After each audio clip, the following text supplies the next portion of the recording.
आपल्या मुलांच्या आवडी-निवडीनुसार आपण हळू-हळू बदलत जातो. खरं आहे ना?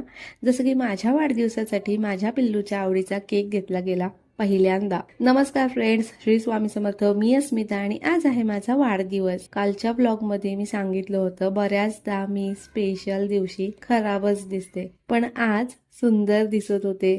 अर्थात माझ्या मते. सगळ्यात पहिल्यांदा ऑफिसमध्ये छान वाढदिवस साजरा केला.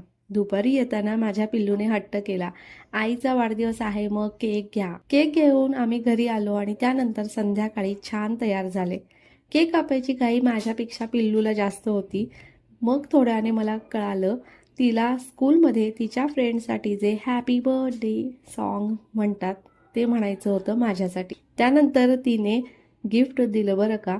सगळ्यात पहिलं मी केक खाऊन घेतला, कारण 2 महिन्यांच्या माझ्या डाएटमुळे गोड खाणं बंद होतं. गिफ्टमध्ये मला पिल्लूने तिचा आवडता किचन सेट दिला होता आणि शेजारच्या मैत्रिणीने सुद्धा सुंदर असं गिफ्ट दिलेलं. पावसाने बाहेर जायच्या प्लॅनवर पाणी ओतलं आणि आम्ही घरीच जेवण मागवलं. असा आजचा वाढदिवस छान साजरा झाला. बाय, स्वामी ओ.